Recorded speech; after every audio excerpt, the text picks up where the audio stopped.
Si usted piensa en que hay nada más 10 personas que están en este momento estudiando epigrafía, pues obviamente es una cantidad, claro, en el país es una cantidad muy pequeña, muy menor, pero ¿para qué sirve la epigrafía? ¿Quiénes estudian epigrafía? Vamos a hablar con una persona bien enterada de ese tema, precisamente uno de estos epigrafistas, que está de visita en Cancún a propósito de una serie de conferencias. Vamos a ver de qué se trata y qué nos dice. Rogelio Valencia, muchas gracias por la entrevista. No, gracias a ti por invitarme a venir aquí. Oye, directo, ¿qué es un epigrafista? Pues es una persona que se especializa en la lectura de escrituras antiguas en realidad. La epigrafía es una herramienta que utiliza la historia para poder analizar los textos, ¿no?, de culturas del pasado con el fin de obtener la información pertinente y poder utilizarla para, pues, regenerar lo que son los procesos históricos, ¿no?, lo que sería nuestra historia en realidad. Ok, ¿y tú estás especializado específicamente en la cultura maya? Sí, en particular en la cultura maya, pero con una visión hacia lo que es Mesoamérica, ¿no? Porque todas las culturas en América están interrelacionadas, comparten muchos rasgos, no solo de índole cultural, sino religioso, político, ¿no? Y por eso es importante verlos desde una visión más global. Y claro, la zona de influencia maya es amplísima, ¿no? Abarca 5 países quizá, o un poco más.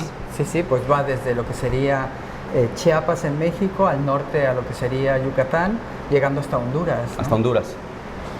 Bueno, yo fui invitado por la Academia Mexicana de las Ciencias a venir a dar aquí unas conferencias de divulgación para que la gente pues sepa qué es la epigrafía. Claro, ¿no? Que haya más epigrafistas, ¿no? Exacto, por lo menos sí. Unos 3 o 4 más. Sí, es una actividad que llama la atención de poca gente, ¿no? Es un poco complicada en realidad porque requiere de muy buena discriminación visual, muy buena memoria, y eso quizás hace que poca gente se dedique a eso. Y un entrenamiento. Hay que saber la lengua, ¿no?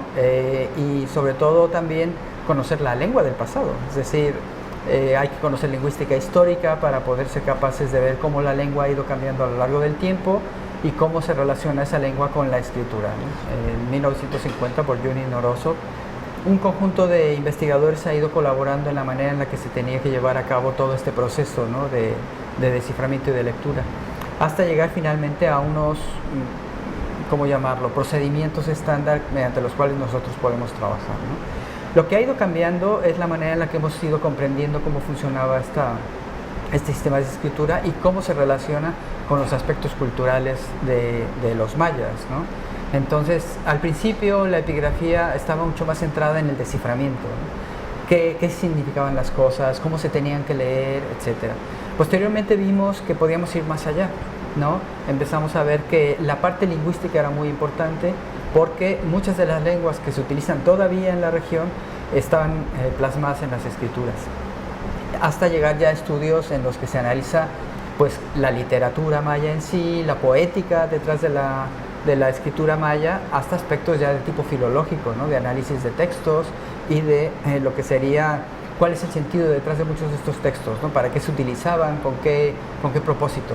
Es súper importante también el tener conocimiento respecto a la cultura en la que una lengua en particular ha sido escrita, porque si no conoces esos aspectos culturales específicos, muchas de las lecturas que tú puedes aportar pues, son erróneas, ¿no? Entonces, eso crea como un ir y venir, ¿no?, entre lo que sería el análisis cultural apoyado por otras herramientas como puede ser la arqueología, la bioarqueología, análisis de restos humanos, de restos animales, de restos materiales, que te permiten ir un poco más allá en el conocimiento cultural, y luego vas de regreso a la lengua y la escritura para ver cómo se reflejaban esos aspectos culturales dentro de la propia escritura. Ya es un trabajo que no puede abordar una sola persona, y los equipos de los proyectos de investigación arqueológicos incluyen a varias personas, que algunas de ellas son especialistas en arquitectura, hay gente especializada en arqueología, gente especializada en el análisis de restos humanos, gente especializada en análisis de restos animales,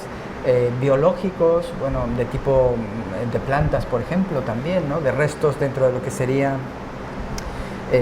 los recipientes donde se depositaban alimentos. Temas gastronómicos. Sí. Exacto. Hay gente también especializada en cuestiones de arqueología experimental, lo que se dedican es a ver cómo se trabajaban las herramientas dentro del área maya para determinar posibles rasgos culturales, ¿no?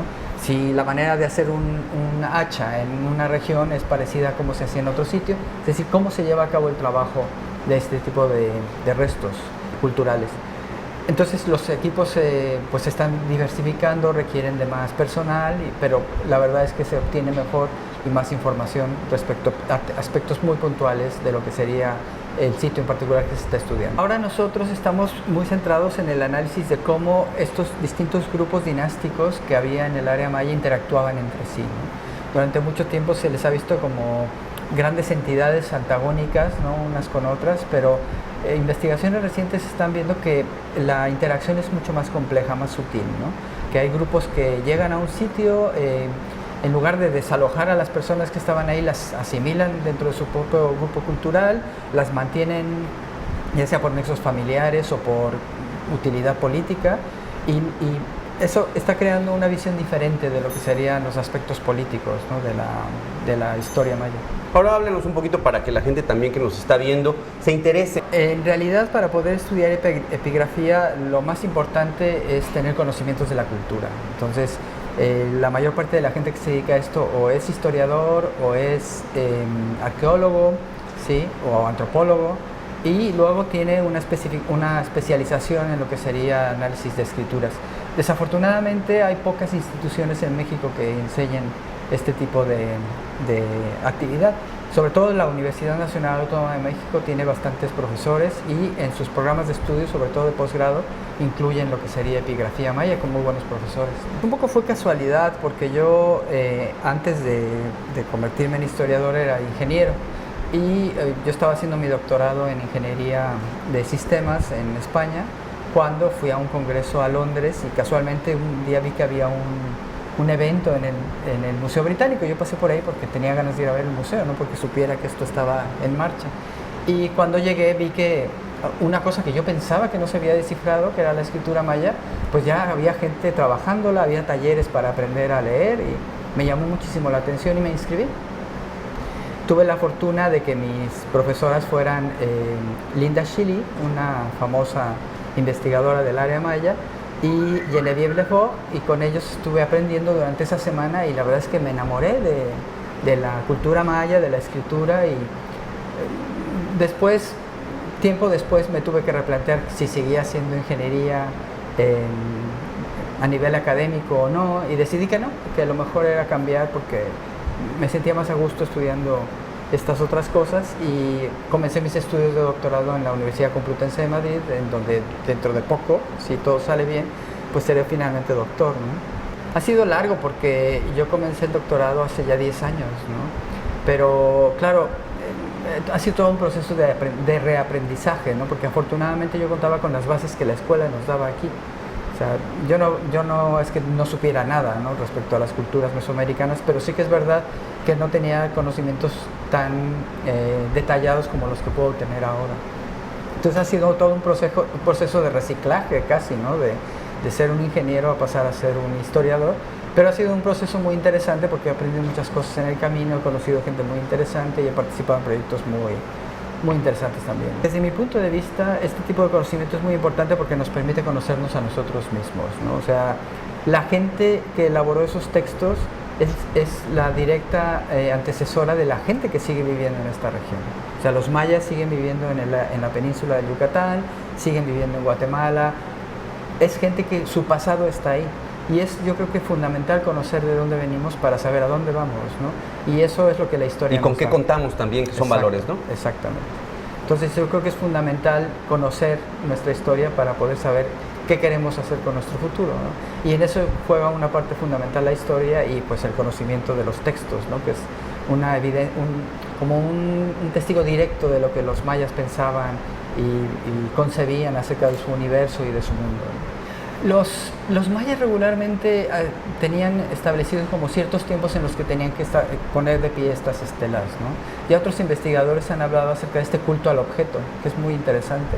Y en realidad la mayor parte de las veces el texto pone una fecha que sitúa temporalmente el evento en particular que se quiere describir, y lo que se dice regularmente es: aquí se puso la estela de fulanito de tal, ¿no? En tal fecha. En tal fecha. Es lo más recurrente, lo más recurrente. Que es una cosa maravillosa, perdón si abro otro espacio, que esta religión matemática de los mayas era muy distinta a lo que hoy tenemos en día, porque estamos basados en la fe y en cosas que no podemos tocar, ni ver, ni comprobar, y ellos podían poner una fecha en el futuro y ocurrían las cosas, se alineaban los planetas, había un eclipse. Era una religión bastante sólida, ¿no? Bueno, Y con tangible.